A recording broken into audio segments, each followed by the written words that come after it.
আসসালামু আলাইকুম সবাইকে। শুভেচ্ছা জানাচ্ছি। আমি রাব্বিল হাসান রূপম। আশা করি আপনারা সবাই আমাকে দেখতে পাচ্ছেন, আমাকে শুনতেও পাচ্ছেন। আমাদের আজকের লাইভের যে টপিক, এই টপিকটি নিশ্চয়ই অলরেডি আপনারা জানেন যে যারা আপনারা জাভাস্ক্রিপ্ট শিখবেন বলে প্ল্যান করেছেন কিংবা জাভাস্ক্রিপ্ট শিখছেন, অর্থাৎ সহজ কথায় মার্ন স্ট্যাক ওয়েব ডেভেলপমেন্ট শিখছেন, তারা কিভাবে শিখবেন, না শিখবেন তার একটা রোড ম্যাপ নিয়ে আপনাদের সাথে আলোচনা করব এবং সেই সাথে ডেফিনিটলি আমাদের কোর্স নিয়ে কিংবা ওয়েব ডেভেলপমেন্ট নিয়ে, ফ্রন্ট এন্ড ডেভেলপমেন্ট নিয়ে, ব্যাক এন্ড ডেভেলপমেন্ট নিয়ে কিংবা প্রোগ্রামিং নিয়ে কিংবা আপনার ক্যারিয়ার নিয়ে যে কোনো প্রশ্ন থাকলে ডেফিনেটলি আমাদেরকে প্রশ্ন করবেন। আপনাদের সকল প্রশ্নের উত্তর ইনশাআল্লাহ আজকের এই লাইভে আলোচনা করব এবং সেই সাথে লাইভের যেই টপিকটা কি? টপিকটা হচ্ছে যে আমরা যদি ওয়েব ডেভেলপমেন্ট শিখি, full stack web development with JavaScript, যেখানে ফ্রন্ট এন্ড থাকবে, যেখানে ব্যাক এন্ড থাকবে, তো সেক্ষেত্রে আমাদের করণীয় কি হবে? সেক্ষেত্রে আমরা কোন স্টেপে কিভাবে শিখবো? কেননা প্রোগ্রামিং এমন একটা বিষয়, ওয়েব ডেভেলপমেন্ট এমন একটা বিষয়, এখানে আপনি কিভাবে শিখবেন এটাও না অনেক গুরুত্বপূর্ণ। কেন গুরুত্বপূর্ণ? কারণ দেখেন ছোটবেলা থেকে আমরা বাংলা পড়েছি, ইংরেজি পড়েছি, সাহিত্য পড়েছি, কবিতা পড়েছি। অনেক সাবজেক্ট আপনি ছোটবেলা থেকে পড়ে এসেছেন। প্রত্যেকটা সাবজেক্ট পড়ার জন্য কিন্তু স্পেসিফিক কিছু কৌশল ছিল নিশ্চয়ই আপনার। আপনাকে এখানেও কৌশলী হতে হবে, আপনাকে কৌশল ম্যানেজ করতে হবে। আপনি যদি কৌশল মেইনটেইন করে এগিয়ে যেতে পারেন, তাহলে দেখবেন এই প্রোগ্রামিং, ওয়েব ডেভেলপমেন্ট এটা কোনো রকেট সায়েন্স না, একেবারেই সহজ একটা বিষয়। আপনার কৌশল যত বেশি মজবুত হবে, নাম্বার 1 আপনার লার্নিং তত বেশি ইজি হবে। নাম্বার 2 লার্নিং এর সময় আপনার তত বেশি কমে যাবে। নাম্বার 3 আপনি দেখবেন যে অনেক কঠিন বিষয়ও আপনি ইনিশিয়ালি না বুঝলেও পরে সেটাকে বুঝতে পারতেছেন, সহজ লাগতেছে। নাম্বার 4 আপনি কতটুকু শিখেছেন, আরো কতখানি শিখতে হবে, এর যে ফুল ফেজ একটা ডেস্টিনেশন, সেই ডেস্টিনেশনটা আপনার সামনে থাকবে। দ্যাটস ওয়াই আমি সবসময়ই বলবো, এখনো বলছি, প্রোগ্রামিং প্র্যাকটিস করা যেরকম গুরুত্বপূর্ণ, তার থেকেও গুরুত্বপূর্ণ হচ্ছে যে এটা কিভাবে প্র্যাকটিস করতে হয়, কিভাবে শিখতে হয় সে সম্পর্কে ভালোভাবে জানা। কেননা ধরুন আপনি প্ল্যান করে যদি 15 দিন পড়াশোনা করেন, আর যদি কোনো প্ল্যান ছাড়া, কোনো টু ডু লিস্ট ছাড়া, কোনো উদ্দেশ্য ছাড়া আপনি ১ মাসও পড়াশোনা করেন, দেখবেন যে আপনার প্ল্যান করে যে আপনি 15 দিন পড়াশোনা করেছেন সেটা আপনার ক্যারিয়ারে, আপনার লার্নিং এ অনেক বেশি ইফেক্টিভ হবে। আর without any plan, without any destination, without any to do list যদি আপনি জাস্ট র‍্যান্ডম পড়াশোনা করে যান, তাহলে এই ওয়েব ডেভেলপমেন্ট কিন্তু দেখবেন যে ৬ মাস কেন, ১ বছর কেন, বছরের পর বছর আপনি স্টাডি করে যাবেন, বাট আপনার জন্য খুব একটা ইফেক্টিভ হবে না। এইজন্য ওয়েব ডেভেলপমেন্টের জন্য শুধুমাত্র পরিশ্রম যথেষ্ট নয়, সেই সাথে দরকার সঠিক কৌশল, সঠিক দিক নির্দেশনা এবং সেই সাথে কিভাবে পড়বেন, কিভাবে এগিয়ে যাবেন সেই সংক্রান্ত একটা সলিড টু ডু লিস্ট আপনার কাছে থাকা, যে টু ডু লিস্ট ধরে আপনি গ্র্যাজুয়ালি ধারাবাহিকভাবে এগিয়ে যাবেন এবং ডেফিনিটলি পড়াশোনার সময় ওই টু ডু লিস্ট ব্রেক করবেন না। টু ডু লিস্টে যেইভাবে আপনার সিকোয়েন্স ঠিক করা থাকবে, ঠিক সেই সিকোয়েন্সে আপনি যাবেন। এজন্য আমরা যেটা করেছি, আমাদের মার্নস্ট্যাক ব্যাচ 8 এ লার্নাররা প্রত্যেকটা মডিউলে কি শিখবে, কোনটার পরে কোনটা শিখবে, কোনটা ঠিক কত মিনিট ধরে শিখবে, কত মিনিটে একজন লার্নারের একটা টপিক কমপ্লিট হতে পারে না পারে, এই সমস্ত বিষয়গুলো অ্যানালাইজ করে প্রত্যেকটা মডিউলের জন্যই আমরা লার্নারদেরকে টু ডু লিস্ট প্রোভাইড করছি, যাতে করে সারাদিন কম্পিউটারের সামনে বসে থেকে লার্নাররা যা শিখলো তার থেকেও দিনে যেন ২ থেকে ২.৫ ঘন্টা কম্পিউটারের সামনে যদি সে বসে, তাহলে যেন লার্নারের ওই ২ থেকে ২.৫ ঘন্টার যে সময়, এই সময়ে সে যদি প্র্যাকটিস করে, সে যদি শেখে, তাহলে আমাদের টু ডু লিস্ট যেন খুব সুন্দরভাবে সে কমপ্লিট করতে পারে। সে যেন অন দ্য ট্র্যাকে সবসময় থাকে। আমাদের প্রতি সপ্তাহের যে পড়াশোনাগুলা, সেই পড়াশোনাগুলাকে যেন প্রতি সপ্তাহেই তারা কমপ্লিট করতে পারে। কোনো পড়াই যেন তার কাছে বোঝা মনে না হয় এবং সবকিছু যেন সাজানো গোছানো ওয়েতে চলে। দ্যাটস ওয়াই মার্নস্ট্যাক ব্যাচ ৮ থেকে আমরা প্রত্যেকটা লার্নারদের জন্য প্রত্যেকটা মডিউলে, প্রত্যেকটা সপ্তাহে তার ওই সপ্তাহে টু ডু লিস্ট কি হবে, কোনটার পরে কোনটা পড়বে না পড়বে, সেটার একটা রুটিন আমরা সেট করে দিচ্ছি। আশা করি এই বিষয়টি লার্নারদের পড়াশোনার সাথে তাদের যে ইফেক্টিভ কালচার মিনস সে কিভাবে পড়বে তারও একটা অভ্যাস তার ভেতরে গড়ে ওঠে এবং সেই সাথে তার যে হতাশ হয়ে যাওয়া বা ধরেন অনেক পড়ার বোঝা মাথার উপরে চেপে পড়েছে, অনেক পড়া কি করব না করব, এই ধরনের সিচুয়েশনে কেউ যাতে না পড়ে, এবং আমাদের মার্নেস্ট্যাকের যে 7 মাসের জার্নি, সেই জার্নিটা তাদের জন্য যেন আরো অনেক বেশি হেল্পফুল হয়। তো আমাদের পুরো জার্নিটাকে আমরা কয়েকটা ভাগে ভাগ করেছি। প্রথমত বলেছি আমরা strong foundation. I believe back end development বলুন, ফ্রন্ট এন্ড ডেভেলপমেন্ট বলুন, সবকিছুর আগে হচ্ছে স্ট্রং ফাউন্ডেশন। আপনার যদি ফাউন্ডেশনটা ঠিকঠাক থাকে, তাহলে আইদার আপনি ব্যাক এন্ড ডেভেলপমেন্ট শিখুন, আইদার আপনি ফ্রন্ট এন্ড ডেভেলপমেন্ট শিখুন, দুটোই দেখবেন আপনার কাছে সহজ মনে হবে। কিন্তু এই ফাউন্ডেশনটাই যদি আপনার ঠিকঠাক না থাকে, তাহলে আপনার দ্বারা না হবে ব্যাক এন্ড, না হবে ফ্রন্ট এন্ড। এই জন্য অনেকেই আমাকে জিজ্ঞেস করে মাঝে মাঝে, যে জিজ্ঞেস করেন যে ভাই ফ্রন্ট এন্ড ডেভেলপমেন্ট আগে শিখবো নাকি ব্যাক এন্ড ডেভেলপমেন্ট আগে শিখবো। আমি সবসময় বলি যে আগে ফ্রন্ট এন্ড ব্যাক এন্ড কোনোটাই না, আগে হচ্ছে আপনার স্ট্রং ফাউন্ডেশন। আপনি যদি ফাউন্ডেশনটা স্ট্রং করে নিতে পারেন, আপনার কাছে ব্যাক এন্ড ডেভেলপমেন্টও সহজ মনে হবে, ফ্রন্ট এন্ড ডেভেলপমেন্টও আপনার জন্য সহজ মনে হবে। দ্যাটস ওয়াই আমরা যারা একেবারে বিগিনার আছি, বিগিনারদের জার্নি যেন অনেক বেশি স্মুথ হয়, বিগিনাররা যেন গ্র্যাজুয়ালি এগিয়ে যেতে পারে, এবং ব্যাক এন্ড ডেভেলপমেন্ট কিংবা ফ্রন্ট এন্ড ডেভেলপমেন্টেরও আগে তার যেন একটা সলিড ওয়েব ডেভেলপমেন্টের ফাউন্ডেশন তৈরি হয়। এই জন্য আমাদের কোর্সের প্রথম অংশ হচ্ছে স্ট্রং ফাউন্ডেশন, যেখানে আমরা ওয়েব ডেভেলপমেন্টের জন্য যত ফাউন্ডেশনাল বিষয়াদি রয়েছে সব ফাউন্ডেশনাল বিষয়াদি আমরা পড়াশোনা করি। এরপরে আমরা চলে যাই কমপ্লিট ব্যাক এন্ড ডেভেলপমেন্টের দিকে। এখন প্রশ্ন হচ্ছে যে ভাই, সবাই তো শুরুতে ফ্রন্ট এন্ড ডেভেলপমেন্ট করে, তাহলে আপনি কেন শুরুতেই ব্যাক এন্ড ডেভেলপমেন্টের দিকে যাচ্ছেন? এই প্রশ্নের উত্তর হচ্ছে যে এখানে আপনি স্ট্রং ফাউন্ডেশন যখন তৈরি করে ফেলবেন, তখন শুরুতে ব্যাক এন্ড কিংবা ফ্রন্ট এন্ড এরকম কোনো আপনার দ্বিধা দ্বন্দ্ব বা এই ধরনের কোনো শর্ত নাই। কেননা যখনই আপনি ফাউন্ডেশনটা স্ট্রং করে ফেলবেন, তখন আপনি আইদার ব্যাক এন্ড কিংবা ফ্রন্ট এন্ড যেটা খুশি আপনি শুরু করতে পারেন। তো যেহেতু ব্যাক এন্ডে পড়াশোনা কম্পারেটিভলি একটুখানি বেশি, এজন্য আমরা শুরুতেই ব্যাক এন্ড ডেভেলপমেন্টের পড়াশোনাগুলো শেষ করি, এরপরে আমরা ফ্রন্ট এন্ড ডেভেলপমেন্টের পড়াশোনাগুলো শেষ করি। কেননা শুরুতেই ব্যাক এন্ড ডেভেলপমেন্টের যে অনেকগুলো পড়াশোনা আছে, সেগুলো যদি আমরা শেষ করে ফেলতে পারি, পরে ফ্রন্ট এন্ড ডেভেলপমেন্ট লার্নারদের জন্য আরো অনেক বেশি ইজিয়ার হয়। এখন আমরা ফাউন্ডেশন ডেভেলপ করলাম, আমরা কমপ্লিট ব্যাক এন্ড ডেভেলপমেন্ট করা শিখলাম, ফ্রন্ট এন্ড ডেভেলপমেন্ট করা শিখলাম, প্রজেক্টস করলাম, স্কিল লার্ন করার পরে আমাদের কাজ কি? স্কিল শেখার পরে আমাদের কাজ হচ্ছে সেই স্কিলটাকে সেল করা, সেই স্কিলটাকে আমাদের ক্যারিয়ারে হিট করানো বা ক্যারিয়ারে কাজে লাগানো। ক্যারিয়ারে কাজে লাগানোর ক্ষেত্রে সেটা হতে পারে লোকাল জব মার্কেটে, হতে পারে রিমোট জব মার্কেটে, হতে পারে সেটা ফ্রিল্যান্সিং এ, হতে পারে কোড ক্যানিয়নের মতো মার্কেট প্লেসে আপনার সোর্স কোড সেল করে। তো কিভাবে আপনি যে বিষয়গুলো শিখলেন সেই বিষয়গুলোর একটা বিজনেস ভ্যালুয়েশন ক্রিয়েট করতে পারেন, কিভাবে আপনি আর্ন করতে পারেন, কিভাবে ইনকাম করতে পারেন সহজ কথায়, সেই বিষয়েও আমাদের স্ট্রং গাইডলাইন থাকে। এবং সেই সাথে লার্নারদেরকে যে কোর্স করিয়ে আমরা একদম ছেড়ে দেই যে এই তোমাকে কোর্স শেষ করে দিলাম আর তোমার সাথে কোনো সম্পর্ক নাই, বিষয়টা মোটেও এরকম না। লার্নারদের সাথে যাতে কন্টিনিউয়াসলি আমরা সংযুক্ত থাকতে পারি, লার্নাররা যাতে কোর্স শেষেও কন্টিনিউয়াসলি তাদের স্টাডি চালিয়ে যেতে পারে, এজন্য আমরা লেভেল 2-তে গিয়ে যারা কোর্সে এনরোল করে তাদেরকে অ্যাডভান্স রিসোর্স প্রোভাইড করি, যে অ্যাডভান্স রিসোর্সগুলোকে আমরা বলি কন্টিনিউয়াস লার্নিং, যাতে করে লার্নাররা কোর্স শেষ করেই তাদের পড়াশোনাটা স্টপ করে না দেয়। সে জব করুক, লোকাল মার্কেটে কাজ করুক, রিমোট মার্কেটে কাজ করুক, ফ্রিল্যান্সিং করুক, যাই করুক না কেন, সে যাতে কন্টিনিউয়াসলি তার পড়াশোনাটা চালিয়ে যেতে পারে এবং আমাদের সাথে কানেক্টেড থাকতে পারে। দ্যাটস ওয়াই কোর্স শেষেও আমরা বেশ কিছু resources, video tutorials, pre recorded video file পত্র এগুলো শেয়ার করে দিই লার্নারদেরকে অ্যাডভান্স লার্নিং এর জন্য। তো শুরুতেই আমরা চলে আসি যে আমাদের স্ট্রং ফাউন্ডেশনটা কতদিন চলে। আমাদের স্ট্রং ফাউন্ডেশন শুরু হয় মডিউল 1 থেকে, চলে মডিউল 10 পর্যন্ত। মডিউল 1 থেকে 10 তার মানে হচ্ছে প্রায় 2.5 মাস। প্রায় 2.5 মাস এই সময়টা টোটালি আমরা ফাউন্ডেশনের পেছনে সময় দিই।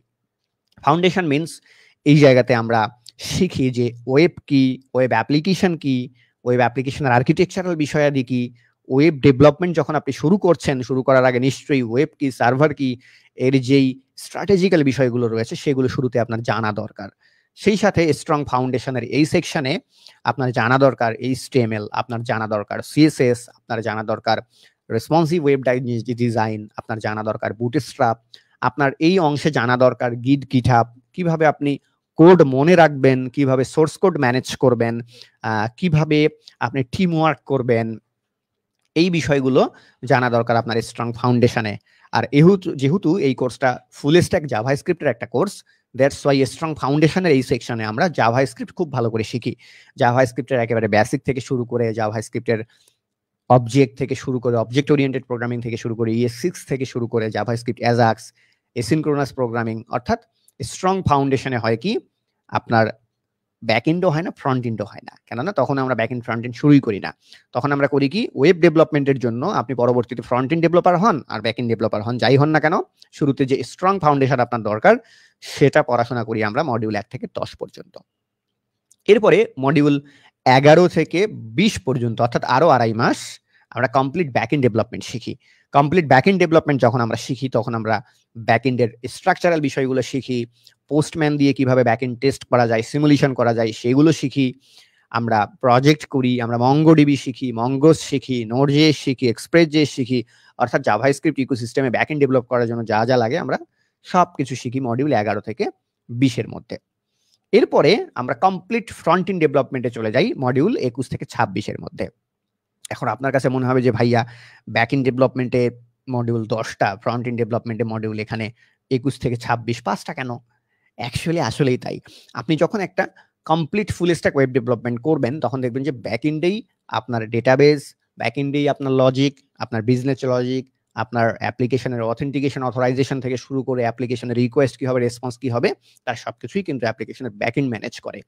তো ব্যাক এন্ড ভালোভাবে শেখার পরে যখন আমরা ফ্রন্ট এন্ড শিখছি, front end is a presentation layer. Okay, front end is a presentation layer. Back end থেকে যা কিছু হয় তার সবকিছুই ফ্রন্ট এন্ডে এসে শুধুমাত্র কি হয়, একটা প্রেজেন্টেশন পায় বা দেখায়।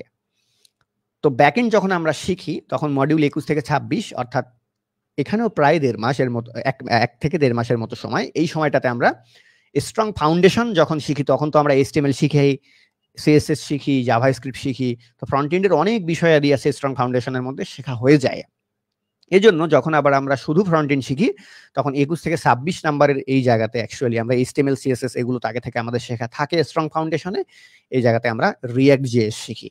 তো আপনি যদি শুধু ফ্রন্ট এন্ডকে কেটে আলাদা করেন তাহলে কিন্তু আবার 5টা মডিউল হবে না, অনেকগুলো মডিউল হবে, কেননা স্ট্রং ফাউন্ডেশন শেখার সময়ও আপনি ফ্রন্ট এন্ডের অনেকগুলো বিষয় কভার করে আসতেছেন। 21 থেকে 26 নাম্বার মডিউলে এই 1.5 মাস সময় ধরে আমরা শুধুই React.js শিখি খুবই ভালোভাবে। এরপর মডিউল 27 গিয়ে তো জব মার্কেট প্লেসের যে গাইডলাইন, সেই গাইডলাইনগুলো নিয়ে আপনাদের সাথে পড়াশোনা হয়। এবং 27 পরে যখন আমাদের কোর্সটা শেষ হয়ে যায়, কোর্স শেষ হয়ে গেলে আমরা লেভেল 2 এর জন্য লার্নারদেরকে সংযুক্ত রাখার জন্য অ্যাডভান্স মডিউল লার্নারের সাথে শেয়ার করি। এখন মার্নস্ট্যাক মানে কি? মার্নস্ট্যাক মানে আমরা একদম খুব সহজ বুঝি যে M for MongoDB, E for Express.js, N for Node.js, R for React.js, right? এখানে যদিও ভুল লেখা আছে, N ফর Express.js লেখা আছে, এটা হবে N ফর Node.js।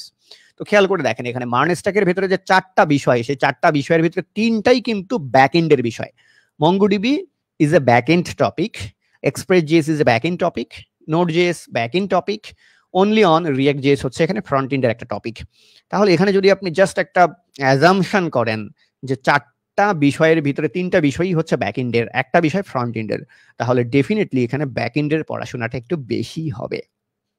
এরপরে চলে আসি, আমরা যখন ফাউন্ডেশন নিয়ে পড়াশোনা করি তখন একদম শুরুতেই যেটাকে বলি আমরা মডিউল 1, মডিউল 1-এ আমরা ইন্ট্রোডাকশন অফ ওয়েব ডেভেলপমেন্ট এবং HTML শিখি। মডিউল 2-এ গিয়ে আমরা CSS শিখি। মডিউল 3-এ গিয়ে আমরা CSS এর ফ্রেমওয়ার্ক ইমপ্লিমেন্টেশনের কৌশল শিখি আমরা বুটস্ট্র্যাপ। এরপরে আমরা করি কি, মডিউল 4-এ গিয়ে আমরা রেসপন্সিভ ওয়েব ডিজাইন শিখি এবং সেই সাথে একটা প্রজেক্ট করি। কেননা যখনই আপনি HTML শিখলেন, CSS শিখলেন, আপনি বুটস্ট্র্যাপ শিখলেন, তখন ডেফিনেটলি একটা প্রজেক্ট যদি করে ফেলেন তাহলে কি হচ্ছে, সেটা একটা পূর্ণতা পাচ্ছে। তো ঠিক এই রকম প্রত্যেকটা স্টেপে স্টেপে, ধাপে ধাপে, জায়গায় জায়গায় আমাদের প্রজেক্ট সেট করা আছে। এই কারণেই প্রজেক্ট সেট করা আছে যাতে করে আপনার স্টাডিটা একটা কমপ্লিটনেস পায়, আপনার স্টাডি যেন ইফেক্টিভ হয়। এই জন্য কয়েকটা মডিউল পরপরই যখনই আমরা প্রজেক্ট করার জন্য এনেবল হই, অর্থাৎ প্রজেক্ট করার মতো পড়াশোনা হয়ে যায়, তখনই আমরা একটা একটা করে প্রজেক্ট করি। তাহলে মডিউল 1 থেকে 4 পর্যন্ত আমরা HTML পড়লাম, CSS পড়লাম, বুটস্ট্র্যাপ পড়লাম, রেসপন্সিভ ওয়েব ডিজাইন পড়লাম।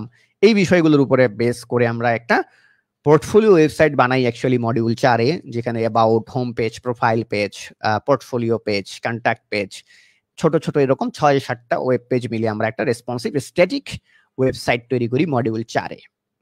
এরপরে মডিউল 5 হয় হচ্ছে এক্সাম উইক। এরকম প্রত্যেকটা 4টা মডিউল শেষে হয় কি, লার্নারদেরকে আবার পরীক্ষা দিতে হয়। কেননা শুধু যদি পড়িয়েই যাই তাহলে কিন্তু হচ্ছে না। মাঝে মাঝে আপনাকে অবশ্যই পরীক্ষা দিতে হবে, আপনাকে কুইজ দিতে হবে, অ্যাসাইনমেন্ট দিতে হবে, আপনার অ্যাসেসমেন্ট দরকার আছে। এই অ্যাসেসমেন্টের উপরে ভিত্তি করে পরবর্তীতে আমরা করি কি, ওস্তাদ প্রো ব্যাচ তৈরি করি, যেই প্রো ব্যাচে লার্নারদেরকে আরো হেল্প করা হয় এবং লার্নারদের চাকরির প্রস্তুতি, সিভি রেডি করা, পোর্টফোলিও রেডি করা, তাকে জব প্লেসমেন্টে নিয়ে যাওয়া, এই সমস্ত সার্ভিসগুলো চলে আসে যখন লার্নাররা আমাদের এই যে স্টেপ বাই স্টেপ যে এক্সামগুলো আছে সেই এক্সামগুলোতে মোর দেন 70% মার্কস যারা অ্যাচিভ করতে পারে তাদেরকে নিয়ে আবার আমরা ওস্তাদ প্রো ব্যাচ শুরু করি। তো প্রত্যেকটা জায়গাতেই 4টা করে মডিউল পর একটা করে এক্সাম উইক আছে যেখানে আপনাদের অ্যাসেসমেন্ট হয়। এরপর মডিউল 6-এ গিয়ে আমরা অলরেডি তো কোডিং আমরা শিখে ফেলেছি, দ্যাটস ওয়াই এখন সোর্স কোড আপনাকে ম্যানেজ করতে হবে। ম্যানেজ করার জন্য আমরা গিটহাব শিখি। এখানে আমরা একদম স্ক্র্যাচ থেকে শুরু করে গিটহাবের একদম মার্চ করা, কনফ্লিক্ট করা থেকে শুরু করে যা যা দরকার আমাদের ইন্টু ইন্ট সবগুলো বিষয় থাকে গিটহাবের মধ্যে। দেন গিটহাব শেখা হয়ে গেলে আমরা শেখা শুরু করি JavaScript. The most awaited JavaScript, কেননা এই পুরো কোর্সের ইন্টু ইন্ট, ফ্রন্ট ইন্ড, ব্যাক ইন্ড যা কিছু ডেভেলপ করেন আপনারা সবকিছুই জাভাস্ক্রিপ্টে করেন। শুরুতেই আমরা জাভাস্ক্রিপ্টের data type, variable, conditions, loop, functions, অর্থাৎ একদম জাভাস্ক্রিপ্টের যে বিগিনিং বিষয়গুলো আছে সেগুলো শিখে নিই আমরা মডিউল 7-এ। এরপর মডিউল 8-এ গিয়ে আমরা জাভাস্ক্রিপ্টের মোস্ট ইম্পর্টেন্ট যে বিষয়গুলো রয়েছে, অ্যারে, ডম, তারপরে হচ্ছে নেভিগেটর, বোম, ইভেন্ট, তারপরে হচ্ছে ফাংশনস, অর্থাৎ মোস্ট ইম্পর্টেন্ট বিষয়গুলো চলে আসে আবার হচ্ছে মডিউল 8-এ। মডিউল 7-এ জাভাস্ক্রিপ্ট শুরু করলাম, 8-এ এসে মোস্ট ইম্পর্টেন্ট যে বিষয়গুলো আছে সেই বিষয়গুলো পড়লাম। এরপর মডিউল 9-এ এসে আমরা আরেকটু মডার্ন জাভাস্ক্রিপ্টের দিকে পড়াশোনা শুরু করি, যেরকম জাভাস্ক্রিপ্টের অ্যাজাক্স নিয়ে আমরা পড়াশোনা করি। জাস্ট একটা ডেডিকেটেড মডিউলই থাকে আমাদের জাভাস্ক্রিপ্টের অ্যাজাক্সের উপরে, কেননা পরবর্তীতে আপনি ফ্রন্ট এন্ডে কতটুকু ভালো করবেন, ব্যাক এন্ডে কতটুকু ভালো করবেন, আপনি রিয়েক্ট জেএস এর ভেতর কতটুকু ভালো করবেন, এটা পুরোটাই নির্ভর করে কিন্তু এই অ্যাজাক্সের উপরে। কেননা রিয়েক্টে যখন আপনি কাজ করবেন তখন সেখানে সব কাজকর্মই আপনার অ্যাজাক্সেই হয়। দ্যাটস ওয়াই আমরা জাভাস্ক্রিপ্ট অ্যাজাক্সের উপরে বেশ গুরুত্ব দেই এবং মডিউল 9-এ এসে আমরা জাভাস্ক্রিপ্ট অ্যাজাক্স শিখি, এসিনক্রোনাস প্রোগ্রামিং শিখি এবং সেই সাথে এখানে জাভাস্ক্রিপ্ট অ্যাজাক্স দিয়ে একটা ক্রুট প্রজেক্ট তৈরি করি, ক্রিয়েট, রিড, আপডেট, ডিলিটের একটা কমপ্লিট ফুল ফেস প্রজেক্ট করে ফেলি আমরা মডিউল 9-এ। যেটা হয় কি, HTML, CSS এবং জাভাস্ক্রিপ্ট দিয়ে আপনার প্রথম ডাইনামিক একটা ওয়েব প্রজেক্ট হয়। দেন এই মডিউল 9-এ এসে তো আরেকটা প্রজেক্ট হয়ে গেল। এরকম ছোট ছোট অনেকগুলো প্র্যাকটিস প্রজেক্ট তো আমরা করি এবং সেই সাথে ইন্ডাস্ট্রি স্ট্যান্ডার্ড প্রজেক্ট করি আমরা, যে প্রজেক্টটা আপনাকে করে কি পোর্টফোলিওতে আপনাকে বুস্ট দেয়। এরপরে মডিউল 10-এ গিয়ে হয় কি, আবারও ওই এক্সাম, আপনাকে অ্যাসেসমেন্ট নিতে হচ্ছে। এরপর মডিউল 11 থেকে অ্যাকচুয়ালি আমরা ব্যাক এন্ড ডেভেলপমেন্ট শুরু করি, সার্ভার সাইড প্রোগ্রামিং করা শুরু করি। সার্ভার সাইড প্রোগ্রামিং করার শুরুতেই আমরা নোড.জেএস দিয়ে শুরু করি, মডার্ন জাভাস্ক্রিপ্ট নিয়ে পড়াশোনা করি এবং সেই সাথে জাভাস্ক্রিপ্ট অবজেক্ট ওরিয়েন্টেড প্রোগ্রামিং নিয়ে পড়াশোনা করি আমাদের মডিউল 11-তে। এরপরে মডিউল 12-তে আমরা নোড.জেএস একদম কমপ্লিটলি সার্ভার সাইড প্রোগ্রামিং এর যে বিষয়গুলো রয়েছে, নোড.জেএস দিয়ে কিভাবে একটা সার্ভার ক্রিয়েট করতে হয়, কিভাবে রান করতে হয়, কিভাবে রিকোয়েস্ট রিসিভ করতে হয়, কিভাবে রেসপন্স নিয়ে কাজ করতে হয়, কিভাবে ফাইলপত্র নিয়ে কাজ করতে হয়, এই বিষয়গুলো শিখি আমরা মডিউল 12-তে।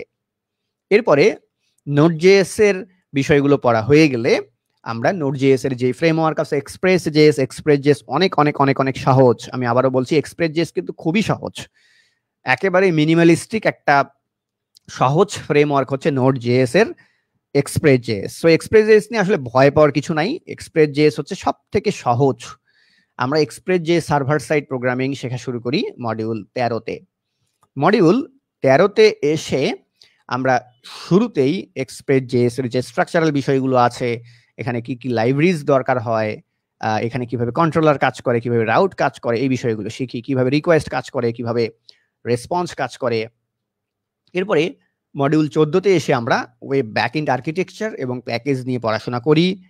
মডিউল 15-তে গিয়ে আবারও ঠিক এর আগের 4টা মডিউলে আপনি যে বিষয়গুলো শিখে এসেছেন সেগুলো নিয়ে পরীক্ষা হয়। মডিউল 16তে এসে আমরা ডেডিকেটেডলি MongoDB শিখি। কেননা Express.js দিয়ে আপনি তখনই ব্যাকএন্ড ডেভেলপ করতে পারবেন যখন কিনা আপনি MongoDB ভালো করে জানবেন। এবং এই জায়গাতে আমি বলি যে সফটওয়্যারের বা ওয়েব অ্যাপ্লিকেশনের হার্ট হচ্ছে ডেটা, আর সেই ডেটাটা থাকে কোথায়? ডেটাবেজে। দ্যাটস ওয়াই MongoDB যখন আমরা শিখি, একদম বিগিনিং লেভেলের MongoDB শিখি না, আমরা একেবারে MongoDB স্ক্র্যাচ থেকে শুরু করে MongoDB অ্যাগ্রিগেশন ফ্রেমওয়ার্কের ভিতরে অ্যাগ্রিগেশন পাইপলাইন করা, MongoDB-তে কালেকশনের সাথে কালেকশন জয়েন দেওয়া থেকে শুরু করে MongoDB-র অ্যাডভান্স বিষয়গুলো আমরা শিখি। কেননা ডাটাবেজ যত সুন্দর হয় আপনার অ্যাপ্লিকেশনের ব্যাকএন্ড তত সুন্দর হবে, ব্যাকএন্ড যত সুন্দর হবে আপনার ফ্রন্টএন্ড তত গোছানো হবে। তো অ্যাপ্লিকেশনের ডেটাবেজের জন্য আমরা এখানে বিশেষ একটা যত্ন নেই মডিউল 16তে। এরপর 17তে গিয়ে আমরা করি কি, আপনার ব্যাকএন্ডের Express.js শেখা ডান, আপনার ডেটাবেজ শেখা ডান। সো 17 নম্বর মডিউলে গিয়ে আমরা একটা real life complete backend project করি। আমি আবারও বলছি, real life complete backend project করি আমরা। এখানে শুধুমাত্র কোডিং করি তা কিন্তু নয়, সেই সাথে ব্যাকএন্ডের ডকুমেন্টেশন কিভাবে তৈরি করতে হয়, ব্যাকএন্ড কিভাবে টেস্ট করতে হয়, অথেন্টিকেশন কিভাবে করতে হয়, কিভাবে GWT টোকেন নিয়ে কাজ করতে হয়, কিভাবে মিডলম্যান নিয়ে কাজ করতে হয়, কিভাবে কন্ট্রোলার নিয়ে কাজ করতে হয়, মডেল নিয়ে কাজ করতে হয়, তার ইনস অ্যান্ড আউটস সব কিছুই ইনক্লুডেড থাকে হচ্ছে আমাদের এই প্রজেক্টের ভিতরে। আর এটা হয় লার্নারদের প্রথম কোনো ফুল ফেজ REST API প্রজেক্ট বা backend project using MongoDB Express.js। এরপর আমরা করি কি, একটা ছোট প্রজেক্ট তো করা হয়ে গেল, এরপর আমরা আরেকটু বিস্তারিত প্রজেক্ট করি, সেটা হচ্ছে রিয়েল লাইফের একটা ই-কমার্স ডেভেলপমেন্ট প্রজেক্ট। আমরা ঠিক রিয়েল লাইফে একটা ই-কমার্স প্রজেক্টের ভেতরে যেরকম ব্র্যান্ড থাকে, যেরকম ক্যাটাগরি থাকে, প্রোডাক্ট লিস্ট থাকে, প্রোডাক্টের স্লাইডার থাকে, প্রোডাক্টের রিভিউ থাকে, উইশ লিস্ট থাকে, কার্ট লিস্ট থাকে, ইউজার থাকে, ইউজারের প্রোফাইল থাকে, ইউজার প্রোফাইল অর্ডার করতে পারে, ইনভয়েস ক্রিয়েট হয়, এখানে ইউজার পেমেন্ট গেটওয়ে ইউজ করে পেমেন্ট করতে পারে। এখানে আমরা পেমেন্ট গেটওয়ে হিসেবে SSL কমার্স পেমেন্ট গেটওয়ে শেখাই, একদম ইনক্লুডিং পেমেন্ট গেটওয়ে। কমপ্লিট একটা ই-কমার্স ওয়েব অ্যাপ্লিকেশনের বা সিস্টেমের ব্যাকএন্ড ডেভেলপ করার জন্য যা যা লাগে তার সবকিছুই আমরা মডিউল 18, 19 এই 2 মডিউল মিলে শিখি।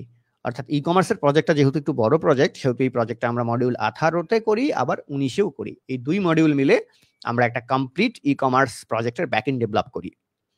এখন আপনার স্ট্রং ফাউন্ডেশন ডান, ব্যাকএন্ড ডান, ব্যাকএন্ডের প্রজেক্ট ডান। কেউ যদি মনে করেন যে শুধুমাত্র আমাদের এই কোর্সের ভেতরে এসে আপনি অনলি ব্যাকএন্ড ডেভেলপমেন্ট শিখবেন, হি ক্যান ডু দ্যাট। সে চাইলে অনলি ব্যাকএন্ড ডেভেলপমেন্ট শিখতে পারে। কেউ যদি আপনারা মনে করেন যে অনলি ফ্রন্ট এন্ড ডেভেলপমেন্ট শিখবেন, সেটাও আপনারা এখানে করতে পারেন।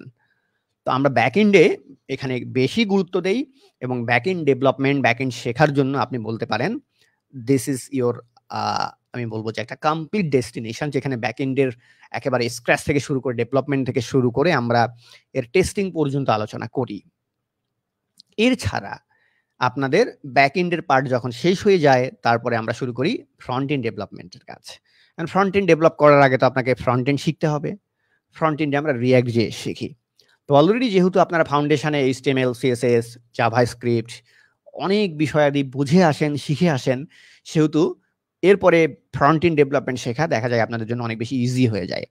ফ্রন্ট এন্ডে আমরা React.js দিয়ে শুরু করি।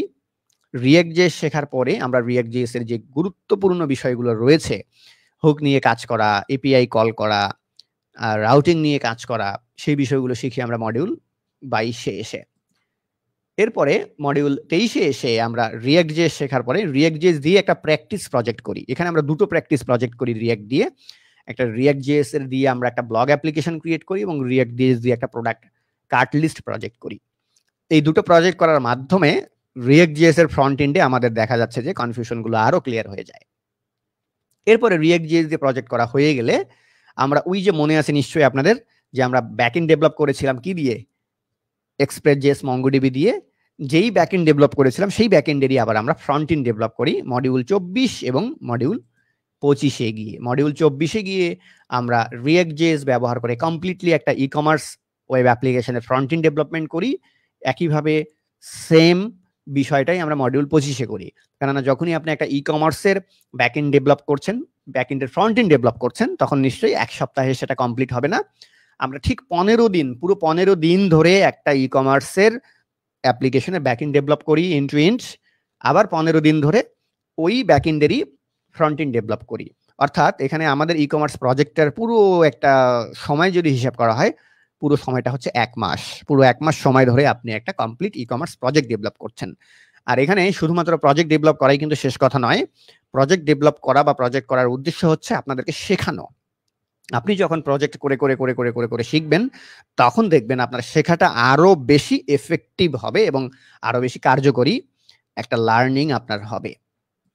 এরপরে আপনার আবারও এক্সাম উইক এবং মডিউল নাম্বার 27, যেটা মডিউল নাম্বার 27 সবার শেষে গিয়ে হয় কি, আমাদের একটা মার্কেট প্লেস মডিউল থাকে। মার্কেট প্লেস মডিউলে গিয়ে কোড ক্যানিয়নে আপনি কিভাবে প্রজেক্ট সেল করবেন, সেখানে কিভাবে প্রজেক্ট করে কিভাবে সাবমিট করতে হয়, সেটা রিকোয়ারমেন্টগুলো কি থাকে সেগুলো নিয়ে আপনাদের ক্লাস হয়। লোকাল জব নিয়ে ক্লাস হয়, রিমোট জব নিয়ে ক্লাস হয়, মার্কেট প্লেসে কিভাবে আপনারা জাভাস্ক্রিপ্টের স্কিলগুলোকে সেল করতে পারেন সেই সংক্রান্ত যে গাইডলাইনগুলো, এগুলো নিয়ে পড়াশোনা হয় মডিউল 27 গিয়ে। এই মডিউল 27 গিয়ে অ্যাকচুয়ালি হয় কি, আপনাদের কোর্স শেষ হয়ে যায়। এখন কোর্স শেষ হয়ে গেল তার মানে যে আপনি সবকিছু শিখে গেলেন, আপনার সাথে আমার সব সম্পর্ক শেষ, তা কিন্তু মোটেও না। কোর্স শেষ করার পরেও আপনি যাতে লার্নিং চালিয়ে যেতে পারেন এবং আমাদের সাথে কানেক্টেড থাকতে পারেন, আমাদের কাছ থেকে সাপোর্ট নিতে পারেন। কেননা ওয়েব ডেভেলপমেন্ট কখনোই একেবারে শিখে গেলাম তারপরে শেষ, আর পরবর্তীতে শিখতে হবে না, বিষয়টা কিন্তু মোটেও এরকম নয়। ওয়েব ডেভেলপমেন্ট শেখার পরে কন্টিনিউয়াসলি প্র্যাকটিস চালিয়ে যেতে হয়, কন্টিনিউয়াসলি এটাকে বারবার রিমাইন্ডার দিতে হয়। এবং আমরাও করি কি, লার্নারদের সাথে কন্টিনিউয়াসলি লেগে থাকার চেষ্টা করি। আপনি লেগে আছেন যতদিন, ওস্তাদের পুরো টিম এবং আমি ইনশাল্লাহ লেগে আছি আপনার পিছনে ততদিন। দ্যাটস ওয়াই আমাদের কোর্স শেষ হয়ে যাওয়ার পরেও আমাদের লেভেল 2 এর যে অ্যাডভান্স রিসোর্সেস গুলো আছে সেগুলো 1 বাই 1 ওপেন হতে শুরু করে। সেখানে এসে আমরা কমপ্লিট নেক্সট যে শিখি, এখানে নেক্সট যে শিখি মডিউল 27 পর্যন্ত আমাদের যে মূল ব্যাচ বা মূল কোর্স, সেই মূল কোর্সের প্রত্যেকটা মডিউলে প্রি রেকর্ডেড ভিডিও থাকে, 2টো করে লাইভ ক্লাস থাকে, সপ্তাহে 5 দিন 2 বেলা করে সাপোর্ট ক্লাস থাকে, এছাড়া ফেসবুক হোয়াটসঅ্যাপ গ্রুপে ইনস্ট্যান্ট সাপোর্টের যে বিষয়গুলো সেগুলো থাকেই। বাট যখন আমরা রিওয়ার্ড মডিউলে যাই, অর্থাৎ যেগুলো আপনাদেরকে পরবর্তী শেখার জন্য প্রোভাইড করা হয়, সেখানে প্রি রেকর্ডেড ভিডিও থাকে, সেখানে রিসোর্সেস থাকে, সেখানে ফেসবুকে ইনস্ট্যান্ট সাপোর্ট সেটা থাকে, লাইভ ক্লাসটা থাকে না। তখন হয় কি, লার্নারদেরকে আমরা এইগুলো বলতে গেলে লেভেল 2, অর্থাৎ লেভেল 1 লেভেল 2 ওয়েব ডেভেলপমেন্টের এই দুটো বিষয়ের জন্য লার্নারদের কাছ থেকে আসলে কোর্স ফি একবারই নেওয়া হচ্ছে। আবারও বলছি, আমি কোর্স ফি একবারই নেওয়া হচ্ছে।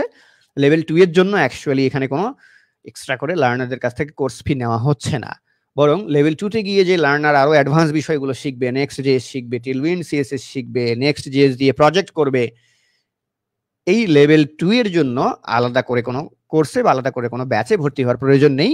আপনি লেভেল 1 শেষ করেই লেভেল 2 এখানে ইমিডিয়েটলি পেয়ে যাচ্ছেন, যেখানে আপনি নেক্সট জেএস ব্যবহার করে কিভাবে ফ্রন্ট এন্ড ডেভেলপ করবেন তা শিখছেন, টেলউইন্ড সিএসএস শিখছেন, নেক্সট জেএস ব্যবহার করে একটা প্রজেক্ট করছেন, আপনি রিঅ্যাক্ট রিডাক্স শিখছেন, আপনি ফাউন্ডেশন অফ সফটওয়্যার ইঞ্জিনিয়ারিং নিয়ে পড়াশোনা করছেন, সেই সাথে আপনি ফ্রন্ট এন্ড এবং ব্যাক এন্ডের আরো বেশ কিছু প্র্যাকটিস প্রজেক্ট করার জন্য বেশ কিছু রিসোর্সেসও এখানে পেয়ে যাচ্ছেন।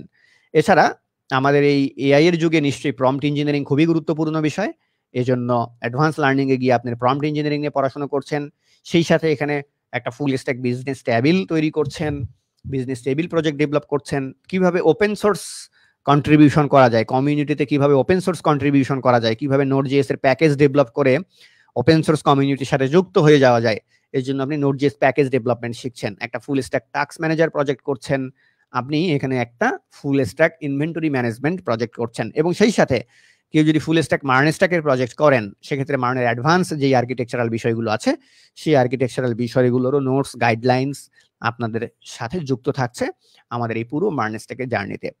তো এতক্ষণ পর্যন্ত ধৈর্য ধরে আপনারা আমাকে যারা শুনছিলেন, আশা করি অনেকগুলো প্রশ্নের উত্তর আপনারা পেয়ে গেছেন, অনেকগুলো বিষয় আপনাদের ক্লিয়ার হয়ে গেছে, এবং সেই সাথে আমাদের যে পুরো জার্নি, এই পুরো জার্নিটা সম্পর্কেও একটা ব্রিফিং আপনারা পেয়ে গেছেন, যে কি হবে না হবে, আমরা কি কি বিষয় নিয়ে পড়াশোনা করব না করব, তার ইনস অ্যান্ড আউটস আপনারা জেনে গেছেন। তো এখানে জাস্ট মোটের উপরে যদি আমরা ভাগ করি তাহলে আমরা বলতে পারি number 1 strong foundation, number 2 complete backend development, number 3 complete frontend development, number 4 job placement এবং marketplace guideline, number 5 level 2 এর অ্যাডভান্স রিসোর্সেস। এগুলোর সমন্বয় হচ্ছে কি আমাদের যে পুরো কার্যক্রম, সেই পুরো কার্যক্রম পরিচালিত হচ্ছে। তো যাই হোক, আধা ঘন্টা হয়ে গেছে। সবাইকে আবারও অসংখ্য ধন্যবাদ এতক্ষণ আমার সাথে যারা যুক্ত ছিলেন, এবং সেই সাথে এখানে বেশ কিছু প্রশ্নও পেয়েছি আমি। এখানে অল্প কয়েকটা প্রশ্ন আমি নিয়ে নিচ্ছি। এমডি পারভেজ ভাই বলেছেন ফেসবুক থেকে টেলউইন্ড সিএসএস শেখানো হবে কিনা। ইয়েস ভাই, আমাদের যেই লেভেল 2 এর যেই মডিউল, সেই লেভেল 2 এর মডিউলে টেলউইন্ড সিএসএস যুক্ত রয়েছে। আপনি চাইলে সেখানে টেলউইন্ড সিএসএস শিখতে পারেন। ব্ল্যাক শ্যাডো নামে ফেসবুক থেকে একজন বলেছেন এই ভিডিও কি এই পেজে থাকবে, আমি বাইরে ছিলাম তাই দেখতে পারিনি। ডেফিনেটলি এই ওয়েব পেজের মধ্যেই এই ভিডিওটা থেকে যাবে, আপনি পরে ভিডিওটা টেনে শুরু থেকে দেখে নিতে পারেন। মিনহাজ ওয়ালি ভাই বলেছেন why Bootstrap should we learn Tailwind CSS instead. Yes ভাই, আপনি যদি মনে করেন আপনি বুটস্ট্র্যাপ শিখবেন না, টেলউইন্ড সিএসএস শিখবেন, you can go for Tailwind CSS. আমাদের এখানে অ্যাকচুয়ালি লার্নারদের জন্য দুটো স্কোপই রয়েছে, বুটস্ট্র্যাপের স্কোপও রয়েছে, আবার টেলউইন্ড সিএসএস এর স্কোপও রয়েছে। কিন্তু শুরুতে বুটস্ট্র্যাপটা অনেক বেশি বিগিনার ফ্রেন্ডলি, অনেক বেশি ইজি আসলে অ্যাকচুয়ালি। দ্যাটস ওয়াই আমরা শুরুতে লার্নারদেরকে টেলউইন্ড সিএসএস না শিখিয়ে শুরুতে আমরা বুটস্ট্র্যাপ দিয়ে কিভাবে প্রজেক্ট করে লার্নারদেরকে সেই বিষয়গুলো শেখাই। আর বুটস্ট্র্যাপ বলেন, টেলউইন্ড সিএসএস বলেন, দুটোই ইজি। যে কোনো একটা যদি আপনি পারেন আর একটা পারবেন। কেউ যদি টেলউইন্ড সিএসএস পারে সে বুটস্ট্র্যাপ পারবে, কেউ যদি বুটস্ট্র্যাপ পারে সে টেলউইন্ড সিএসএসও পারবে। এখানে আসলে দুটো যে আগে পরের কোনো বিষয়ও নাই, আসলে খুব বেশি কঠিন সহজেরও বিষয় নাই। সো এখানে আপনার হাতে অপশন রয়েছে, আপনি যেটা চান সেটা চুজ করতে পারেন। তো থ্যাংক ইউ এভরিওয়ান, আপনাদের সাথে দেখা হবে, কথা হবে, এবং আমাদের যে কোর্স রিলেটেড বিভিন্ন ইনফো, সেই ইনফোগুলো নিঃসন্দেহে আপনাদের জানার থাকলে বা আপনাদের কোনো প্রশ্ন থাকলে আপনারা বিভিন্ন সময় বিভিন্ন গ্রুপে প্রশ্ন করেন, আপনার কমেন্টস বক্সেও প্রশ্ন করতে পারেন। MERN stack web developer community at Ostad যে গ্রুপটা রয়েছে সেখানেও প্রশ্ন করতে পারেন। যে কোনো জায়গাতে আপনারা আপনাদের কোনো ডাউট থাকলে আমাদের যে ফ্রি ওয়েবিনারগুলো আছে সেগুলোতে জয়েন করতে পারেন। তো দেখা হবে, কথা হবে। শেষ বলে আসলে আমাদের কোনো শেষ নেই, কেননা কন্টিনিউয়াসলি একটার পরে একটা কোনো না কোনো গাইডেন্স, কোনো না কোনো টিউটোরিয়াল, ভিডিও, ওয়েবিনার, লাইভ এগুলো নিয়েই ফেসবুকে আমরা অ্যাক্টিভ রয়েছি। আবারও দেখা হবে নতুন কোনো সেশনে, নতুন কোনো টপিক নিয়ে। সে পর্যন্ত সবাই ভালো থাকবেন। আসসালামু আলাইকুম সবাইকে।